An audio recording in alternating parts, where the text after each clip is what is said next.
Meus irmãos, é com muita alegria que eu vos saúdo a todos com a paz do Senhor Jesus. Eu quero aqui convidar os irmãos a abrir as vossas Bíblias no livro do profeta Jeremias, no capítulo mais famoso desse livro, que é o capítulo de número 18. Livro do profeta Jeremias, capítulo de número 18. Externar aqui a minha gratidão a Deus por essa oportunidade rica, preciosa, que o Senhor nos concede estarmos aqui hoje para compartilhar uma palavra da parte de Deus para o coração dos irmãos. Viemos ali da cidade de Itu, deu tudo certo, não pegamos trânsito, correu tudo bem, Então Deus, Ele nos guardou. Então, grato a Deus por essa oportunidade. E também não posso, ser sem educação, externar a minha gratidão, pastor Leônidas, ele me ceder essa oportunidade, para transmitir uma palavra de Deus. A minha responsabilidade hoje ela é dupla, Há o peso e a responsabilidade de falar da palavra de Deus, e tem um outro peso acima, que nós temos, eu e pastor Leônidas, nós temos um amigo em comum, o pastor Danilo Chamizo, e ele fez menção do meu nome para o pastor Leônidas, então chega com aquele peso também de indicação, Então é um peso duplo, mas fica a minha palavra, pastor Leônidas, de gratidão. Muito obrigado, que Deus em Cristo vos abençoe.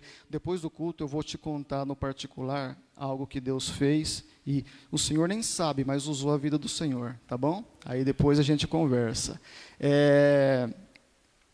Deus abençoe, irmãos, cada um de vocês. Como a minha esposa já disse, é motivo de muita alegria e felicidade estar aqui. Eu não poderia deixar, irmãos, de citar o nome aqui do diácono. Eu pedi para anotar, porque é um nome muito difícil, irmãos. Egrinelo. É tão difícil que ele falou para mim assim, se você não souber pronunciar o meu nome, me chame de qualquer coisa. Falei, meu Deus, eu vou decorar o nome dele. Só que a hora que eu fui subir, eu já tinha esquecido. Aí o irmão anotou aqui. Nós chegamos com uns 40 minutos de antecedência e foi muito simpático, muito receptivo, muito obrigado. Nos levou para conhecer a estrutura dessa bela igreja, tá? Bela igreja. Eu sou de Itu, e vocês já ouviram dizer que na cidade de Itu tudo é grande, né? Fake. É fake, irmão. Isso aqui é extraordinário. Vocês têm um templo maravilhoso, vocês estão de parabéns, tá? Egrinelo, muito obrigado, que Deus em Cristo te abençoe. É uma palavra, irmãos, simples, mas eu creio que irá alimentar a tua alma. Dentro do tempo que me foi proposto, eu quero mostrar para você 4 marcas que existem nesse oleiro, na vida, no ambiente que esse oleiro trabalha. 4 marcas do oleiro. Amém? Capítulo de número 18, versículo de número 2. Está escrito: levanta-te e desce à casa do oleiro, vírgula, e aqui nós paramos. Levanta-te e desce à casa do oleiro. Jeremias, ele teve o seu período de atuação como profeta no lado sul de Israel. O reino já estava dividido, reino do norte, reino do sul. Bem, na verdade que o reino do norte já tinha caído pela mão e pela espada da Síria há mais de 100 anos, e Judá, ela se vereda, ou seja, o lado sul se vereda pelo mesmo caminho de erro que a irmã do norte cometeu. Judá assiste de camarote, assiste de perto o que o pecado dos irmãos do setor norte da Palestina, sofreram. viveram uma vida pecaminosa e caíram diante da espada de inimigos. Então o Reino do Sul assistiu essa queda. E ao invés de aprender com o erro da irmã, se veredou pelo mesmo caminho. Foi vivendo uma vida de pecaminosidade total. O período em que Jeremias, que Deus levanta Jeremias para atuar como profeta, Judá estava vivendo uma decadência moral e espiritual muito grande. Então, o ministério deste homem foi um ministério muito árduo, foi um ministério muito dificultoso, porque ele tinha que confrontar os seus próprios irmãos. Ele tinha que dizer assim: vocês estão errados. Não é porque hoje nós estamos bem que Deus está se alegrando com o estilo de conduta que vocês estão levando, abandonando a lei de Deus, se veredando por caminhos tortuosos, buscando outros deuses. Não é porque nada está acontecendo que Deus está alegre com o que está acontecendo. Logo, ele precisa confrontar os seus irmãos. Logo, ele precisa confrontar os homens do poder, os homens do trono. Então perceba que não era uma tarefa fácil. Dentro desse exercício ministerial, ele foi muito confrontado. Ele foi desvalorizado, ele apanhou, ele foi preso. Tudo dado, a dificuldade do seu ministério.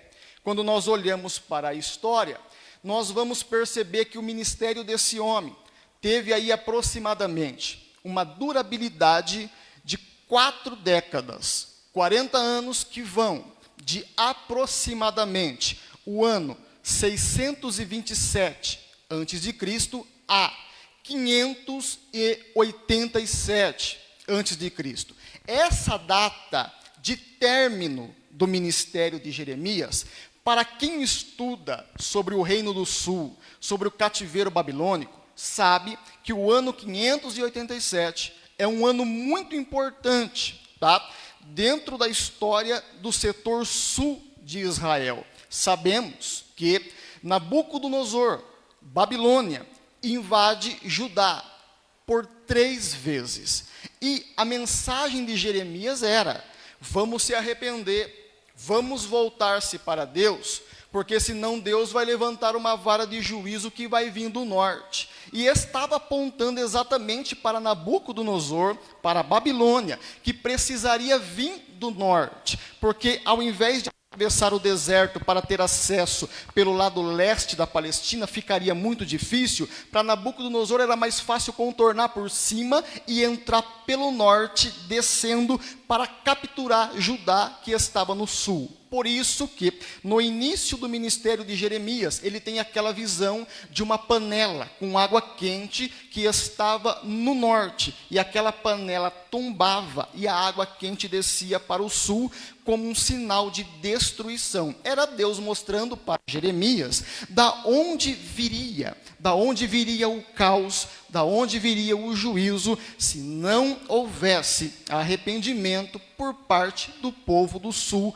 por parte dos moradores de Judá. Então, chegou o tempo, eles não se arrependem, eles não voltam-se para Deus. No ano 605, Nabucodonosor ele chega em Jerusalém pela primeira vez. Porém, no ano 605 não teve derramamento de sangue, não teve morte, não teve violência. Nabucodonosor ele só tira de dentro de Judá os príncipes, moços inteligentes, e leva para dentro de Babilônia, para treiná-los dentro da cultura dos caldeus e assim formar homens preparados para atuar na política babilônica. E aí você é de conhecimento que nessa leva foi Daniel, Ananias, Misael, Azarias e muitos outros príncipes. Essa é a primeira data, 605. A segunda foi no ano 597, também nada de violência, porém um grande número de judeus foram tirados de dentro de Judá e levado para a Babilônia. E a terceira data, que é o ano 587, exatamente exatamente o ano de finalização do ministério de Jeremias. Aí Nabucodonosor, pastor Leônidas, ele chegou diferente, ele chegou mais bravo do que o normal, ele chegou, se eu posso dizer, com sangue nos olhos e com espada na boca. E o que aconteceu dentro de Jerusalém foi algo catastrófico. Nós vamos perceber pelo livro de Neemias que os muros foram quebrados, as portas de Jerusalém foram queimadas, o templo de Salomão, que era um orgulho que eles tinham, foi reduzido a nada. Muita morte, muito sangue, muita dor, muita lágrima. Tudo poderia ter sido evitado se tivessem dado ouvidos para o profeta, que durante 40 anos disse: vamos se arrepender, vamos voltar-se para Deus, vamos deixar os deuses cananeus de lado, tá? Vamos voltar-se para o Senhor. 4 décadas, mensagem pós mensagem, e nada de arrependimento. O juízo chega. O juízo de Nabucodonosor foi avassalador sobre Judá. Então, o livro de Jeremias, ele se resume a isso, a um profeta transmitindo algo de Deus para o povo andando errado, e o papai querendo que o povo se conserte para não sofrer o juízo. Então, uma síntese do livro de Jeremias é exatamente isso. Deus fala com o profeta pede para o povo se arrepender, porque se não se arrepender, o juízo chegará. Amém até aqui, irmãos? Logo, o capítulo 18, tão famoso, tão conhecido, também não foge dessa realidade. No capítulo 18, Deus, ele também vai transmitir mais uma mensagem para Jeremias, mostrando que o povo pode, se arrepender, ainda dá tempo, mas se não houver esse arrependimento, se não houver essa conversão, o juízo vai chegar. Dentro do capítulo 18, eu estava lendo, irmãos, essa semana esse capítulo, e eu achei algo aqui muito bacana, porque quando eu li o versículo 7, 8, 9 e 10, eu lembrei-me de um personagem famoso na história, chamado Isaac Newton. Isaac Newton, aquele matemático, físico, homem de uma capacidade muito elevada. E Isaac Newton, dentro das suas pesquisas sobre física, ele chegou à conclusão, à ideia da reação. Uma reação que ela é promovida por uma ação.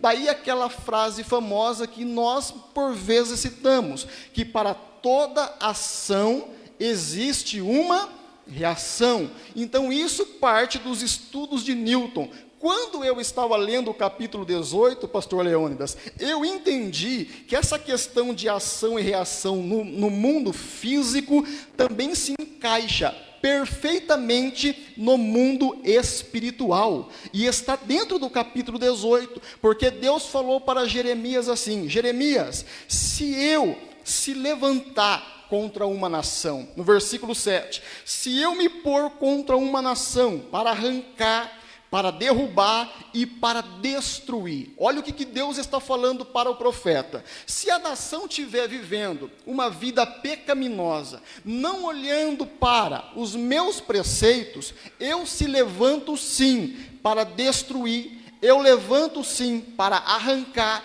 eu levanto sim para destruir. Porém, se essa nação que eu se levantar contra, ela se arrepender de seus pecados, olha que coisa linda, eu também me arrependerei do mal que tinha proposto para fazer com essa nação. Olha o que Deus está dizendo para Jeremias. Jeremias, um dia aí embaixo, alguém vai dizer que para toda ação existe uma som. No mundo espiritual, Jeremias, a coisa, ela funciona da mesma forma. Eu vou esperar, Jeremias, a ação dos moradores de Judá, e dependendo meio da ação dos moradores de Judá, a minha reação virá de cima. Então é mais ou menos assim, eu estou te usando para transmitir mensagens, para que eles venham se arrepender. Se eles se arrependerem, se a ação for de arrependimento, pode ficar tranquilo, porque a reação, melhor dizendo, aqui de cima é de juízo cancelado. Então, essa questão de ação para reação, toda ação promove uma reação, no mundo espiritual também funciona. E deixa bem claro para eles, Jeremias, que se eu levantar-me a favor de uma nação para engrandecê-la, para edificá-la, para plantá-la, está no meu coração, Jeremias, fazer uma nação crescer. Porém,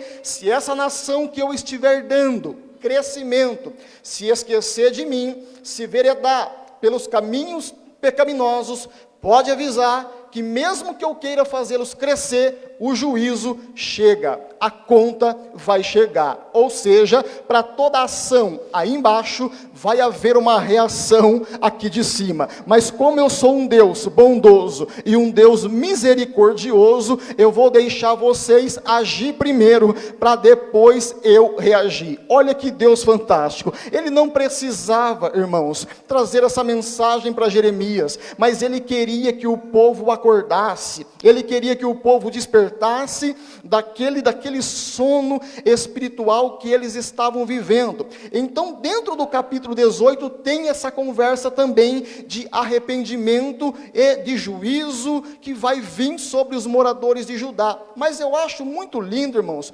porque Deus poderia ter passado essa mensagem para Jeremias com o profeta dentro da casa dele. Deus poderia ter esperado Jeremias ir na praça comprar alguma coisa e falar com ele na praça. Mas, no capítulo 18, Deus ele vai agir de forma diferente.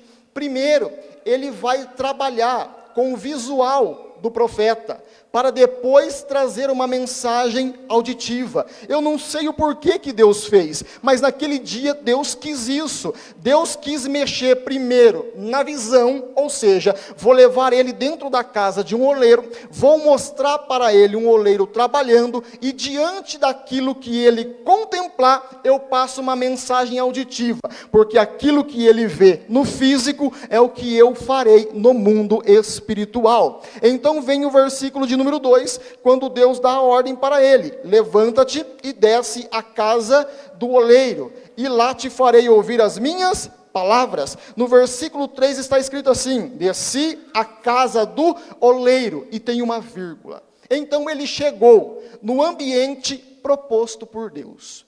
Da onde Jeremias estava, Deus deu um direcionamento. Jeremias agora, ele chega no ambiente que Deus tinha proposto para ele. E é exatamente dentro dessa casa que nós vamos contemplar aqui, pelo menos 4 marcas na vida desse oleiro. E quando eu lia esse texto, irmãos, eu tenho por hábito ler, tirar do texto e aplicar em minha vida para uma melhoria no mundo espiritual. Aí eu anotei aqui que a primeira marca dentro da casa desse oleiro, que nós precisamos ter, é que esse oleiro, ele tem um ambiente aonde ele é constante. Essa é a primeira marca. O oleiro, ele tem um ambiente aonde ele é constante. Por que que eu estou dizendo isso? Porque Deus falou para Jeremias assim, ó: levanta-te e desce à casa do oleiro. Em nenhum momento da história você vai ver Jeremias falando isso aqui, ó: Senhor, qual oleiro? Mora na onde? Qual é a rua? Dá para o Senhor passar o endereço para colocar no GPS? Dá para o Senhor me dar uma coordenada onde é? Em nenhum momento Jeremias perguntou aonde era. Por que será? Porque a casa desse oleiro era um ponto de referência, era um referencial. Um dia, lendo sobre o oleiro, eu descobri que o estilo de trabalho dele, pastor Leônidas, é diferente do meu. O meu, eu preciso me deslocar da minha casa e ir até o meu ambiente de trabalho. O oleiro não. O oleiro, ele tem a casa dele, aonde ele mora. E é exatamente aonde ele mora que ele molda os seus vasos. No quintal do oleiro é dividido em 2 setores: o setor da argila e o setor do caco. Ou seja, ele extrai material para trabalho e caco ele também joga dentro do quintal dele. Logo, esse oleiro, ele não precisa se deslocar para lugar nenhum para trabalhar. Por isso que eu estou dizendo que a primeira marca desse oleiro é que ele tem um ambiente aonde ele é constante. Nessa casa, ele acorda de manhã e toma café. Nessa casa ele trabalha, nessa casa ele almoça, nessa casa ele janta, nessa casa ele dorme, e no dia seguinte o ciclo é o mesmo. Todos os dias as coisas funcionam dentro do mesmo ambiente. Então a primeira marca desse oleiro é que ele tem um lugar aonde ele é constante. Ou seja, ele tem um CEP. Ele tem algo fixo. Tem uma igreja na cidade de Itu que eu prego com muita frequência. Naturalmente, você cria um vínculo de amizade com a membresia. Aí um dia, eu encontrei no centro da cidade de Itu uma pessoa que eu já não via mais naquela igreja por algum tempo. Assim, já tem uns 2 cultos que eu não te vejo por lá, o que aconteceu? Aí ele me disse, não, agora eu não estou mais congregando lá. Falei, mas está congregando aonde? Ele disse, não, agora eu não estou congregando em lugar nenhum, agora a minha vida é assim, num dia eu estou numa igreja, no outro dia eu estou em outra, no outro dia eu estou em outra igreja, ou seja, eu não tenho mais um CEP, eu não tenho mais um ambiente fixo, eu não tenho mais um ambiente onde eu sou constante. Logo, quando nós olhamos para a Bíblia, pastor Leônidas, isso vai contra. Nós precisamos ter um ambiente aonde nós precisamos ser constante. E já deixa eu mostrar para você que o teu ambiente aonde você precisa ser constante é essa bela casa aonde você está sentado para glorificar ao Deus Todo-Poderoso. Cadê os constantes? Estão aqui nessa noite? Quando nós olhamos para a Bíblia, nós vamos entender que grandes ministérios, eles estão marcados por CEP. Todo mundo que Deus usa, irmãos, com grande força, ele tem um CEP que ele carrega na bagagem. Ele tem um ambiente aonde ele é constante com Deus. Quem não se lembra do profeta Elias? A primeira vez que aparece na Bíblia, 1 Reis capítulo 17, versículo de número 1. O homem entra na história, pastor Leônidas, a 300 quilômetros por hora. E a Bíblia vai contar para nós que ele, olha como que aparece na história. Está escrito, então Elias, nome, o Tisbita, cidade, um dos moradores de Gileade. Olha, Elias, ele tinha um CEP, ele é da cidade de Tisbé, da região de Gileade. Então ele vai ter um grande ministério diante de Deus, mas antes de exercer um grande ministério, ele tem um CEP, aonde ele é constante com Deus. Eu acho fantástico, porque a primeira aparição dele foi dentro de Samaria, a grande capital do norte. Olha onde o homem vai aparecer pela primeira vez, cidade grande. Ele vai diante do monarca, o rei Acabe, e ele vai dizer para Acabe assim, olha, vive o Senhor, perante cuja face eu estou, que nestes anos não haverá nem chuva e nem orvalho. Por que ele vai afrontar Acabe dessa forma? Porque Acabe estava buscando Baal, dando glória para Baal, porque Baal era o Deus promotor da chuva. Eles acreditavam que Baal mandava água. Então Elias disse assim, segundo a minha palavra, não vai chover e não vai ter orvalho. Porém, eu só tenho autoridade para dizer para você aqui, som.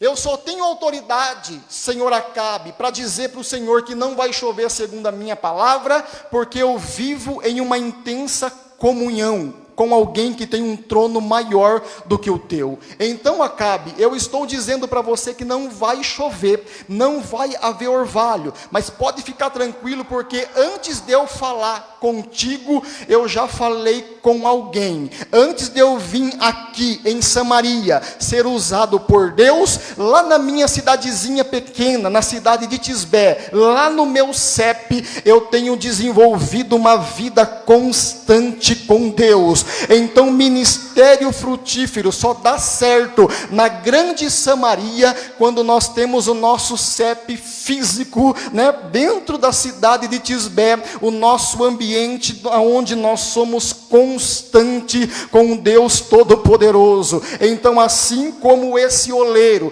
tinha um ambiente onde era constante, nós também precisamos ter. Quem é que não se lembra de Naamã, quando chegou, né, em Israel, que o rei pegou a carta, provavelmente de Senaqueribe, e na carta pedia a cura de lepra do Naamã, porque uma menina falou que em Israel tinha um profeta que curava. Logo, o rei de Israel achou que era cilada, achou que era armadilha, e aí ele ficou preocupado e ele rasgou a vestimenta. Quando rasga a vestimenta, sinal de preocupação, a notícia correu. Não tinha WhatsApp, não tinha rede social, não tinha celular, mas a notícia chegou para Eliseu que o homem do trono tinha rasgado a vestimenta. Eliseu procura saber e ele tem conhecimento de que Naamã, leproso, chegou. Logo Eliseu falou: viu, não é problema seu isso aí não, manda o homem para cá, porque ele precisa entender que em Israel tem homem de Deus.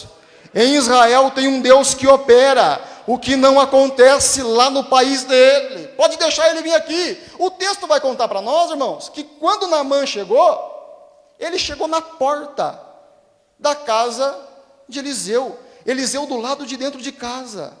Aí eu entendo, irmãos, que o ministério de Eliseu é grande, mas Eliseu também tinha um ambiente onde era constante. Ele tinha CEP, ele tinha residência fixa. Ele não era aventureiro, ele tinha um lugarzinho onde ele buscava a face de Deus, ele tinha um lugar onde ele desenvolvia, pastor Leônidas, o ministério dele. Do lado de fora de casa, machado flutua. Do lado de fora da casa, o Jordão abre. Do lado de fora da casa, o azeite é multiplicado. Mas só consegue exercer coisas grandes fora quem tem um ambiente onde é constante, onde vive uma vida de intensidade com Deus. Então esse oleiro tem essa questão de CEP. Esse oleiro aqui, ele tem um ambiente onde ele é constante. Então essa é a primeira lição que eu pego de dentro, a primeira marca desse oleiro e aplico na minha vida. Eu preciso ter. Amém? Segunda lição que eu acho fantástica, segunda marca desse oleiro, é que ele é anônimo. O nome dele não aparece. Claro que esse oleiro, ele tinha nome. Porém, na hora de ser escrito, Jeremias achou por bem não colocar o nome do oleiro. Ou seja, entrou para a história como um anônimo. Nós estamos hoje, no dia 5 de dezembro de 2021, 8h25 da noite, falando desse abençoado, desse oleiro. Olha quanto tempo passou e nós estamos falando dele. A história dele está sendo reproduzida nesse microfone, você ouvindo aí. Então eu aprendo com a Bíblia que Deus não precisa do meu nome para fazer história. Eu não sei qual é a promessa que Deus liberou para a tua vida, mas fica tranquilo, meu irmão, minha irmã, meu jovem e minha jovem, porque Deus não precisa que o teu nome apareça para Ele exercer uma história extraordinária sobre a tua vida. Ele é anônimo, tá? Logo, você percebe que Deus não está preso a isso. Eu acho muito legal quando Jacó fala para José assim, ó, vai ver como estão os teus irmãos em Siquém e me traz notícia. Só que naquele dia, os irmãos de José resolveram sair de Siquém e ir para Dotã. Quando José chegou na onde o pai tinha direcionado ele, pastor Leônidas, que era em Siquém, ele ficou perdido. Por quê? Porque o pai falou que os irmãos estão em Siquém, mas o menino tinha ido para Dotã. Então José ele fica meio perdido. A Bíblia conta-nos que um homem apareceu na história e falou assim, ó, viu? Ouvi eles dizerem. De fato, eles estavam aqui, mas eu ouvi uma conversa sobre Dotã. Eu acho que eles foram para lá. Esse homem deu um direcionamento para José, que mudou a vida de José para sempre. Quando José chegou em Dotã, foi vendido para o Egito, e lá no Egito Deus fez cumprir tudo aquilo que tinha prometido. Aquele homem deu um direcionamento que mudou a vida de José.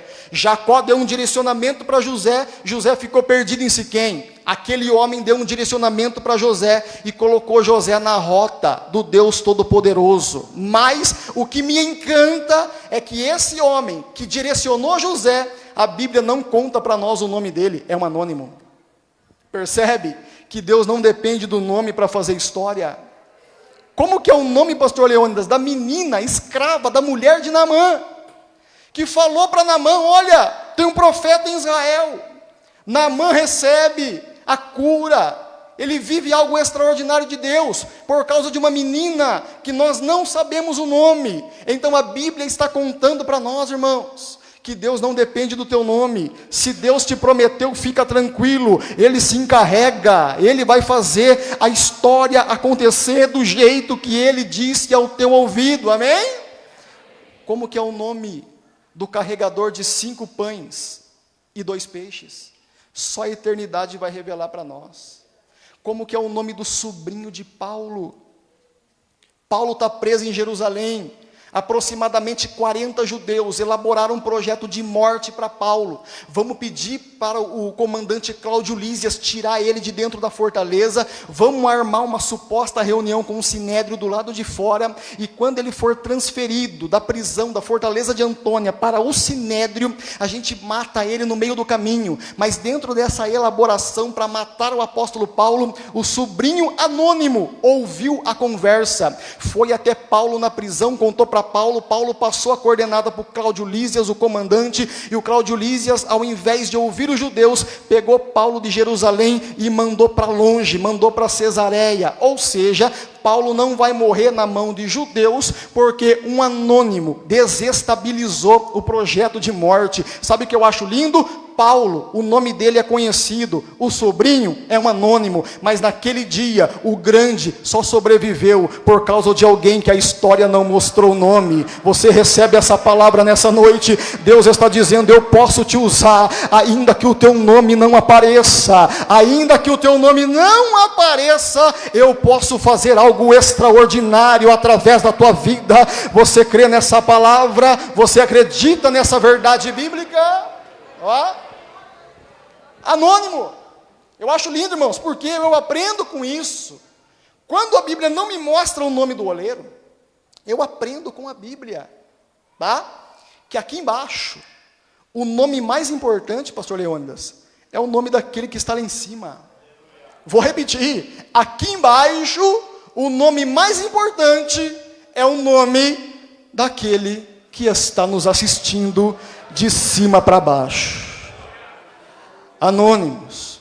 Um dia, João Batista está lá embaixo, no Vale do Jordão, mergulhando os novos convertidos. Mergulha, e a fama do ministério do João Batista subiu geograficamente até Jerusalém. Em Jerusalém, lá em cima, começaram a ficar preocupados. Mas que homem é esse? Que toda a Judéia, toda Jerusalém, toda a região adjacente ao Jordão, está descendo lá para fazer parte do culto desse homem que está mergulhando o povo lá. Quem é ele? Então lá em cima, a diretoria de Jerusalém ficou preocupada com o avivamento que estava acontecendo lá embaixo no Jordão. E aí enviaram uma comissão de Jerusalém, de cima para baixo, para descobrirem quem era João. Quando chegaram lá no culto, pediram a oportunidade para o João e falaram assim, viu, nós viemos enviado de Jerusalém, e lá em cima tem muita gente preocupada, querendo saber quem é você. Fala para nós quem é você. Tu és um profeta? João olhou e falou, não, Profeta não, é um cargo muito grande. Mas quem é você então? Então, nessa graça, nessa unção, nessa capacidade de população que desce aqui, você só pode ser o Elias. Ele falou que Elias? Não, eu não sou Elias não. Mas quem é você? Fale para nós aqui embaixo, quem é você, porque a gente precisa contar lá em cima. Aí João falou assim, ó, já que querem saber lá em cima quem eu sou, fala para eles lá em cima, que aqui embaixo o nome que menos vale é o meu. Não precisa levar o meu nome lá para cima não, fala para eles lá em cima que aqui embaixo eu sou só uma voz. Eu sou só uma voz que clama no deserto. Eu sou só uma voz. Ele poderia empinar o nariz e dizer assim, ó, eu sou aquele que Isaías disse há mais de 700 anos atrás. Se ele tivesse preocupado com ibope, com like, com compartilhamento, irmão, ele falaria assim, ó, fala lá em cima que eu sou João Batizador, que foi profetizado por Isaías. Mas ele não estava preocupado com o nome dele era o que menos importava. Ele disse, fala lá em cima que eu sou só uma voz. Então entenda, irmãos, o nosso nome não precisa estar em evidência, porque aqui embaixo o nome que prevalece é daquele que está lá em... E Paulo deixou muito claro, na carta aos Filipenses, de sorte que haja em vós o mesmo sentimento que houve em Cristo Jesus, que sendo em forma de Deus, não teve por usurpação ser igual a Deus, antes aniquilou a sua forma divina, e aqui embaixo foi achado em forma de homem, e achado na forma de servo, humilhou-se a si mesmo, até a sua morte, e morte de cruz, pelo que Deus o exaltou, soberanamente, agora vai, e lhe deu um nome, um nome sobre todo nome, para que diante do nome dele, olha que coisa extraordinária, se dobre todos os joelhos dos que estão no céu, olha a posição, no céu, na terra e debaixo da terra. O nome dele é tão poderoso, que todos os joelhos se dobrarão, começando de onde? De cima para baixo. Então eu aprendo, pastor Leônidas, que aqui embaixo, o nome que mais importa, é o nome sobre todo nome. Quem veio nessa noite, para dar glória ao nome de Jesus, aquele que tem um nome sobre todo nome, o Espírito dele passeia nessa noite no nosso meio, para nos renovar, para nos alegrar, para nos dar força para continuar a caminhada. Acredita nessa palavra, irmãos? Olha que coisa linda, a terceira marca desse oleiro. Terceira marca. Esse oleiro, irmãos, ele é um trabalhador preparado. E quando eu estava lendo, irmão, isso aqui machucou eu, porque isso aqui é puxão de orelha, irmãos. Esse oleiro, ele é um trabalhador preparado. No versículo 3 está escrito assim, ó, desci à casa do oleiro, vírgula, e vi que ele estava fazendo a sua obra sobre as rodas. Quando Jeremias chegou, o homem já estava com a mão na massa. Mas é interessante que no texto, você vai ver Deus dizendo para Jeremias, levanta-te e vai à casa do...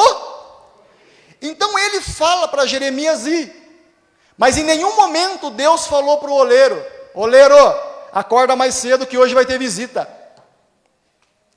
Deus fala para o profeta ir, mas não avisa o oleiro que o profeta vem vindo. Você já pensou se esse oleiro fosse ocioso? Você já pensou se esse oleiro não valorizasse a obra? Pensou se o Jeremias chegasse e pegasse o oleiro com a mão no bolso, não fazendo nada? Como que Deus iria transmitir a palavra para Jeremias, sendo que Deus queria que Jeremias tivesse uma experiência visual, para depois receber uma palavra auditiva? Então, quando Jeremias chegou, esse oleiro, ele já estava com a mão na massa. Eu aprendo com esse oleiro, que ele é um trabalhador preparado. Ou seja, ele é o tipo de pessoa que ele se prepara para a oportunidade. Ele não espera a oportunidade chegar para se preparar. E eu preciso aprender com esse oleiro. Eu preciso ser esse trabalhador preparado. Eu preciso me preparar para a oportunidade. Porque se de repente a oportunidade chegar e eu não estiver preparado, perdi. E isso se encaixa no mundo espiritual. Porque Jesus disse que nós devemos estar preparados. Que nós devemos ser trabalhadores preparados. Jesus falou que o servo bom e fiel é aquele que ele estabeleceu para cuidar dos demais servos e no tempo certo chegar com a alimentação. É só isso que eu tenho para você, servo bom. Você vai ser bom se assim fizer. Estou te colocando como maioral sobre os servos. No tempo certo, dá refeição para eles, alimenta eles, e bem-aventurado você será se quando eu voltar, eu pegar você com a mão na massa. Quando eu voltar, se eu pegar você trabalhando, você será bem-aventurado. Eu aprendo que Deus requer de mim e requer de cada um dos senhores que nós sejamos trabalhadores preparados, porque muito em breve vai sair uma notícia que um povo desapareceu. E sabe quem é o povo que vai desaparecer? É aquele povo trabalhador preparado, que não espera a oportunidade para se preparar, mas está preparado hoje para o grande dia da volta do Deus Todo-Poderoso. Jesus, ele contou uma história de 10 virgens, 5 delas se prepararam para a oportunidade, 5 delas esperaram a oportunidade para se preparar. As que se prepararam para a oportunidade entraram na festa. As que não se prepararam a tempo ficaram do lado de fora. Quando Jeremias chegou, o homem estava com a mão na massa. Pastor Leônidas, trabalhador preparado. Pensa eu lendo isso aqui, é o Espírito Santo falando assim: acorda, viu? Precisa fazer um pouquinho mais. Precisa trabalhar um pouquinho mais. Então a minha orelha foi puxada dentro desse tópico, porque ele tem um lugar onde ele é constante. Ele é um anônimo. Terceiro, ele é um trabalhador preparado. E para finalizar, a quarta marca desse oleiro.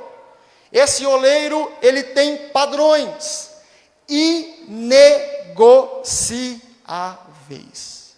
E assim é a igreja. A igreja também tem os seus princípios.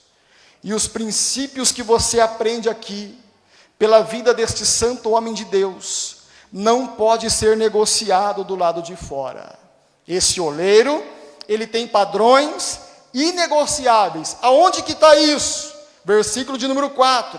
Mas o vaso que ele fazia de barro se quebrou na sua mão, pelo que o oleiro tornou a fazer outro vaso. Agora vem a informação: conforme bem lhe pareceu. Isso é lindo, irmãos. Porque nós estamos falando de um oleiro, nós estamos falando de um profissional que monta os seus vasos dentro de casa, para vender os seus vasos do lado de fora. Todo oleiro tinha a sua clientela, todo oleiro, irmãos, tinha cliente. Só que aqui, pastor Leônidas, quando o vaso quebrou, ele fez outro vaso, conforme bem lhe parecia. O texto está dizendo para nós que esse oleiro fez um vaso do jeito que ele queria que o vaso fosse. Mas nós vamos entender, irmãos, que esse oleiro, ele não deu ouvido a cliente do lado de fora. Nenhum cliente gritou na porta: eu quero o vaso assim, hein? Eu quero o vaso assado, hein? Dentro da casa, o oleiro faz o vaso do jeito que ele quer. E nesse vaso aqui do capítulo 18, não tem influência externa de clientes. E trazendo para o mundo espiritual, irmãos, esse oleiro, ele tem padrões que não se negocia. Imagina o cliente gritando na porta: viu? Quanto é que pagam por esse vaso? Aí eu pago triplicado. Faz do jeito que eu quero. O oleiro dentro da casa está dizendo assim, ó, pode oferecer o valor que quiser. Aqui o padrão é inegociável, aqui a gente não baixa o nível, não. Aqui a gente não vai baixar valor coisa nenhuma. Aqui os padrões não são negociáveis, é inegociável, porque ele faz o vaso da maneira que ele bem quer. E a Bíblia conta para nós, irmãos, que nós devemos viver com essa mentalidade. Dentro da casa, o que prevalece é a vontade e o molde do oleiro. O mundo, o cliente lá fora, está com água na boca, pastor Leônidas, para nos moldar conforme o sistema lá de fora, mas aqui dentro a mão do oleiro está te guardando, e dizendo aqui dentro os padrões são inegociáveis, clientes externos não vai colocar a mão nos vasos que eu estou modelando, para causar o impacto espiritual para esta geração. Eu gosto muito da expressão de Paulo, na carta aos Romanos, capítulo 12, versículo de número 2, e não vos conformeis com este mundo. Olha Paulo dizendo, não vos conformeis com o cliente, com este mundo, mas transformai-vos pela renovação do vosso entendimento, para que vocês experimenteis qual seja a boa, a agradável e a perfeita vontade de Deus. Paulo está dizendo para os irmãos de Roma, Deus tem muita coisa para vocês viverem. Deus, ele tem 3 níveis de vontade para vocês viverem: a boa, a perfeita e a agradável. Mas sabe quando é que vocês vão experimentar essa dimensão espiritual? Quando vocês não se conformar com o cliente. O mundo pode oferecer, irmão, a tentação que for, mas olha para esse oleiro nessa noite, ele fez o vaso do jeito que ele queria. A mensagem é: dentro da minha casa as coisas vão acontecer como o céu manda, e não como o mundo está querendo gritar nos nossos ouvidos, porque o cliente, irmão, é sedutor. O cliente gosta de nos apavorar, de nos causar medo, tá? Foi uma questão política, que o homem colocou, dividiu ali a Babilônia, que tinha sido conquistada pelos medos persas, dividiu aquele território em 120 províncias, e levantou 3 homens para tomar conta das 120. Dentro desses 3 homens, estava nosso irmão Daniel. Dos 3 que estavam governando as 120, Daniel se destaca. Aí os 2, com uma coceirinha aqui, eu não sei se aqui na Grande São Paulo tem isso, irmão. Lá na cidade de Itu tem. Sabe quando dá uma coceirinha aqui? Nessa, deixa eu aproveitar que está sendo filmado. Sabe a coceirinha que dá aqui? Aqueles 2 falaram assim: não, a gente tem que prejudicar esse cara. A gente tem que puxar o tapete dele, porque ele está se destacando mais do que nós. Ah, irmão, quando Deus resolve exaltar, não tem tapete, irmão, pode ficar tranquilo, vai fazendo, vai dando glória a Deus, porque Deus vai dar crescimento àquilo que Ele já começou. Porém, os 2 estudaram Daniel, observaram Daniel, e não conseguiram achar falha, porque o homem era íntegro. Ou seja, chegaram à conclusão: o homem não falha. Então vamos fazer o seguinte, vamos olhar para a religião dele, e vamos tentar enxergar nele uma falha pela ótica da religião dele, porque ele é judeu, tá? Descobriram que Daniel orava 3 vezes por dia, mas também sabiam que Dário gostava do homem. Como prejudicar um homem desse? Aí chegaram no homem do poder, chegaram no Dário, e falaram assim: viu, Dário, a gente está com um projeto aí, né? E o homem gosta de ser massageado, né, irmão? Ego, né, aquela coisa. Viu, Dário? A gente quer propor um projeto para você aí, ver se passa na CPI aí, ver se carimba. É 30 dias só, não precisa de muito. Durante 30 dias, aqui dentro, ninguém vai buscar a Deus nenhum, porque durante 30 dias você será o nosso Deus. Olha o ego do homem, irmão, sobe ali em cima.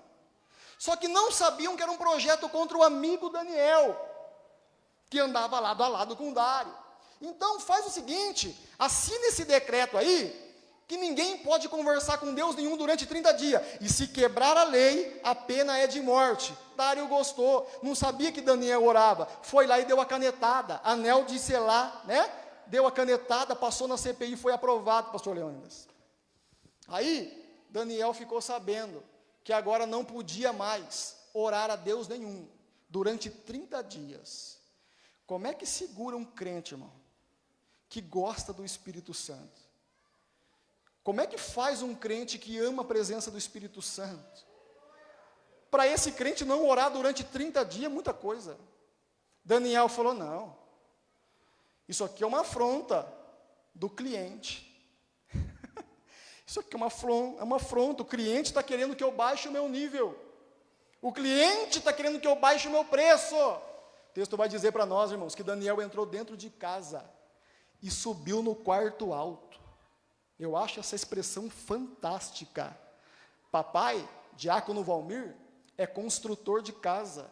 Faz aproximadamente 33 anos. Eu tenho 31 anos de idade, está com 33 anos que meu pai constrói casa. Então, automaticamente, corri muito dentro de obra e eu sei que o contrapiso do andar de baixo está pertinho da terra. Já o contrapiso do andar, aprender para viver coisas de cima. O apóstolo Paulo disse na carta aos Colossenses, capítulo 3, se não me falha a memória, versículo 1, pensai nas coisas que são de cima, buscai as coisas que são do alto. Daniel entende, tem uma ameaça do lado de fora, falando que se eu conversar com Deus, eu vou morrer, vou subir para o andar de cima, vou chegar no segundo andar e vou bater um papo com aquele que me assiste do terceiro andar. Porque Paulo disse, eu conheço um homem que há 14 anos, não sei se no corpo ou fora do corpo, foi arrebatado até o terceiro céu. Então Daniel falou o seguinte, eu vou subir para o segundo andar, e lá no terceiro andar eu tenho certeza que papai vai me assistir, ainda que a ameaça aqui embaixo seja muito grande. Se não bastasse isso, Daniel abriu a janela para orar de janela aberta. Ou seja, a vida que eu tinha antes do decreto, eu não posso me resguardar porque tem uma ameaça. Ou seja, a vida que eu tinha antes da ameaça com Deus, eu não posso mudá-la. Se tem uma ameaça, eu vou continuar buscando a Deus. Ainda que o cliente chamado mundo esteja gritando para mim, para de orar, chega de orar. Daniel está 3 vezes por dia batendo o joelho no chão e dando graças ao Deus Todo-Poderoso, no segundo andar de janela aberta, porque crente não faz nada às escondidas. O mundo não vai ditar a regra para nós, porque aqui dentro os padrões são inegociáveis. Amém, irmãos? Que Deus em Cristo vos abençoe. 4 marcas de um oleiro. Ele tem um lugar onde ele é constante, ele é anônimo, ele é um trabalhador preparado e ele tem padrões inegociáveis. Pegue essas lições, aplique em si, e eu tenho plena convicção de que Deus irá abençoar de forma grande a vida de cada um dos senhores. Amém? Pastor Leônidas, muito obrigado. Que Deus em Cristo vos abençoe.